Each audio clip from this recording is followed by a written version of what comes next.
సమాజంలో నిత్యం మోసపోయే వారు ఉంటే మోసం చేసే బాబాల సంఖ్య రోజు రోజుకు పెరుగుతూ ఉంది. కర్నూలు జిల్లా బైచిగేరికి చెందిన దుర్గా సింగు ఆ, తెలంగాణ రాష్ట్రానికి చెందిన ఉండవెల్లి వాసులకు 3 కోట్ల రూపాయలు మోసం చేసినటువంటి ఘటన ఆదోన్లో కలకలం రేపింది. మనం చూస్తూ ఉన్నాం విజువల్లో, ఏదైతే మనం కారు చూస్తూ ఉన్నామో అక్కడి నుండి నేరుగా ఉండవల్లి పరిసరాల్లో మనం ఎక్కడైతే ఉన్నామో ఈ పంట పొలాల్లో అమ్మవారి విగ్రహం ఉందంటూ ఉండవల్లి వాసులకు గతంలో దుర్గా సింగు వారికి చెప్పిన మాటలు ఏవైతే ఉన్నాయో, గతంలో తమకు అనారోగ్య కారణాల వల్ల అతన్ని ఆశ్రయించడం జరిగింది. ఆశ్రయించిన తర్వాత ఇదే లొకేషన్లో మనం ఎగ్జాక్ట్గా ఉండే ఈ లొకేషన్లోనే అమ్మవారి విగ్రహం ఉందంటూ గతంలో పూజలు చేసి ఆ విగ్రహాన్ని బయటికి తీసినట్లుగా బాధితులకు చెప్పారు. ఈరోజు బాధితులు ఆదోని ఎమ్మెల్యేను కూడా ఆశ్రయించారు. అసలు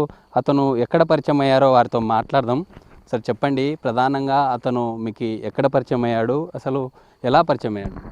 మాకు మా భార్యకు ఆరోగ్యం బాగాలేకుంటే మా పెబ్బేరు చుట్టుపక్కల గ్రామస్తుల సాయంతో మేము పీరెత్తుతాడంటే వెళ్ళినాం. మేము వెళ్ళిన తర్వాత అక్కడ మీ ఊరికి వచ్చి మేము చూస్తా, మీకు ఆరోగ్యం అయితే బాగాలేదు, ఖచ్చితంగా వచ్చి మీ సాల్వ్ చేస్తా అన్నాడు.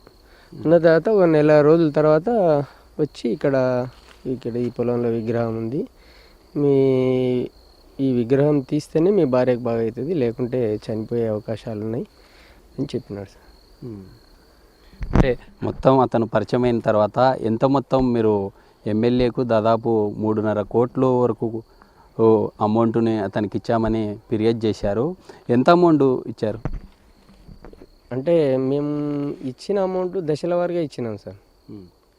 అంటే ఓసారి 10 లక్షలు, 20 లక్షలు, 25 లక్షలు అట్లా ఇచ్చుకుంటూ పోతే అని ఇప్పుడు వస్తుంది, అప్పుడు వస్తుంది, ఇప్పుడు వస్తుంది, పైసలు వస్తాయి, ఆడ బంగారు విగ్రహం ఉంది, ఇవి అమ్మినాకనే మీకు డబ్బులు వస్తాయి అని ఇట్లా చెప్పినాడు సార్. ఇట్లా చెప్పి ఇట్లా మోసం చేసి ఇట్లా మా లాంటి వాళ్ళు మా విగ్రహం చూపించి రైచూర్లో ఒక అంజీ అనేట ఆయన ఉన్నాడు, రామాంజీ ఏముంది, ఆయనకు కూడా మోసం చేసినాడు. 80 లక్షల నుంచి 90 లక్షల దాకా. ఆయనకు కూడా ఈ విషయం చేరితే ఆయన కంపల్సరీ ఆయనకు కూడా బాధితుడే. అంటే ఆ రోజు రాత్రి ఏం జరిగింది, అసలు ఇక్కడ క్షుద్ర పూజలు నిజంగా జరిగాయా, అమ్మవారి విగ్రహం ఇక్కడ నిజంగా బయటపడిందా? ఇంకా అది మాకు ఏం తెలియదు సార్. ఈడ గుంత దగ్గర ఆయన కూర్చున్నాడు, ఇది మంటలు స్టార్ట్ చేసినాడు అక్కడ. అది వట్టి వేర్లని ఇక్కడనే వట్టి వేర్లు అంటించుకుంటా మంటలు పెట్టుకుంటా ఇంకా ఆయన పూజ చేసుకుంటా ఉన్నాడు. పూజ చేసుకుంటా ఉండి మీరు అట్లా పోయి టెంకాయ కొట్టి రావాలని మాకు చెప్పినాడు. ఇట్లా ఇక్కడ ఉన్నోళ్ళని అక్కడ పోయి రావాలా. ఎంతమంది ఉన్నారు ఆ రోజు క్షుద్ర పూజలు జరిగే సమయంలో? ఎంతమంది ఉన్నారు, అసలు ఏం జరిగింది ఆ రోజు రాత్రి? మేము 4, 5, 6 మంది ఉన్నాం సార్. 6 మంది ఇక్కడే లైవ్లో ఉన్నారా? అమ్మవారి విగ్రహం ఇక్కడనే లైన్లోనే ఉన్నాం. తీసేటప్పుడు అయితే ఉన్నాము. అయితే మమ్మల్ని కొంచెం టెంకాయ ఎక్కడ కొట్టారండి అని మా ఇద్దరిని పంపించినాడు, ఒక 10 సైడ్ ఇద్దరిని పంపించినాడు. అయితే విజయవాడ నుంచి ఒక సాయి మాస్టర్ అనే ఆయన కారు తీసుకొని వచ్చినారు. ఆ కార్లో విగ్రహం పెట్టుకొచ్చినారని మాకు ఇప్పుడు అర్థమైంది. ఆ సాయి మాస్టరు డ్రైవరు ప్లస్ ఈయన ఆ విగ్రహం తీసుకొచ్చి ఇక్కడ పెట్టిండొచ్చు, అది ఎగ్జాక్ట్లీ కన్ఫామ్. కాకపోతే మమ్మల్ని మేము చూస్తామనే ఇబ్బందితోటి మమ్మల్ని అక్కడ పోయి ఈ దిశలో పోయి ఇద్దరు పోయి టెంకాయ కొట్టరండి, ఈ దిశలో పోయి ఇద్దరు టెంకాయ కొట్టరండి అని చెప్పొచ్చినాడు. మేము అక్కడ వెళ్ళినాం. అక్కడ వెళ్ళిన తర్వాత ఇక్కడ ఏం జరిగింది అనేది తెలియదు.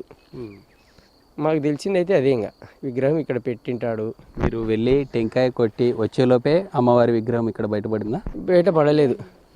ఇంకా అక్కడ వచ్చిన తర్వాత ఇంకా కొద్దిసేపు అయిన తర్వాత మంటలు బాగా పెద్దగా వచ్చినాయి. మంటలు వచ్చిన తర్వాత దానిపైన నీళ్లు పోసి విగ్రహం తీసినాడు. విగ్రహం కూడా అది నాతోనే తీపిచ్చినాడు. అది అనేది ఇంకా మనకు తెలియదు అది ఎట్లా ఏం జరిగింది. తర్వాత విగ్రహం బయటపడింది. విగ్రహం బయటపడిన తర్వాత అసలు మీకు ఏం చెప్పారు? మీతో వసూలు చేసిన దాదాపు 3 కోట్ల రూపాయలను మీకు ఎలా ఇస్తా అని చెప్పారు? మాకు ఇది 19వ శతాబ్దానికి విగ్రహం ఇది. చాలా కాస్ట్లీ. ఇది ఢిల్లీ కన్నా అమ్మాలా, ఆస్ట్రేలియా కన్నా అమ్మాలా ఇది అని చెప్పేసి మాకు ఇట్లా చెప్పినాడు. ఢిల్లీలన్నా ఇది అమ్మాలా, ఇది తీసుకుపోవడం కూడా కొంచెం కష్టమే. షిప్పులన్నా చేరవేయాలి ఆస్ట్రేలియాకు, ఫ్లైట్లన్నా తీసుకుపోవాలా. ఫ్లైట్లో పోతే దొరుకుతుంది, ఆస్ట్రేలియా పోవాలంటే షిప్లో పోతే సేఫ్టీగా పోతుంది, ఆ తర్వాత డబ్బులు వస్తాయని చెప్పి. అది నిజంగా మీలాంటి వారు చాలామంది ఉన్నారా అతని బాధితులు? ఎందుకంటే ఈరోజు మీరు కూడా మాట్లాడలేనటువంటి పరిస్థితి, ఎందుకంటే సమాజంలో కొంత పరువు బాధ్యతలు మనకు ఉంటాయి, అసలు బయటకు వచ్చి మాట్లాడలేము. కానీ ఈరోజు మీరు నిజంగా అతని బాధితులు పక్షాన కావచ్చు, లేదా ఇలాంటి బాబాలను అసలు ఎలా ఉండాలి ఇలాంటి వారి పట్ల అంటారు? ఇలాంటివి మోసపోకుండా ఉండాలని నా యొక్క మనవి. కాకపోతే ఇటువంటి బాధితులు, నాలాంటి బాధితులు హైదరాబాద్లో ఉన్నారు, ఖమ్మంలో ఉన్నారు, విజయవాడలో ఉన్నారు, వైజాగ్లో ఉన్నారు.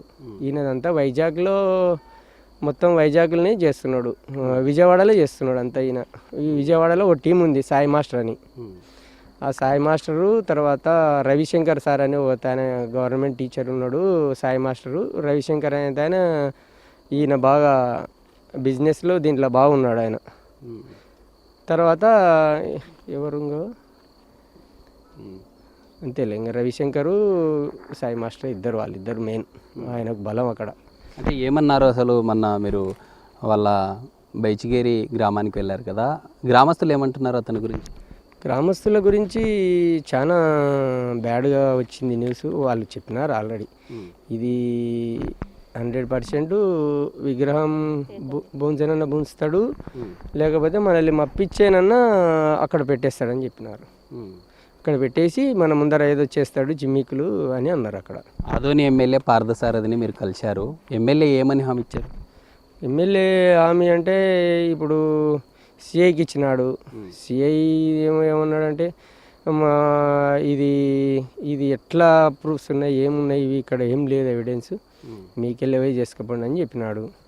ఆ తర్వాత మళ్ళీ డిఎస్పీ ఆఫీస్ కాడికి పోతే ఆ మేడం హేమలత కదా, హేమలత మేడం పట్టించుకోలేదు. ఏమంటే నాకు ఇప్పుడు తెలిసినది ఏమంటే, ఇప్పుడు నేను నష్టపోయినా నాలాంటి వాళ్ళు ఇంకొకరు కూడా నష్టపోకూడదు.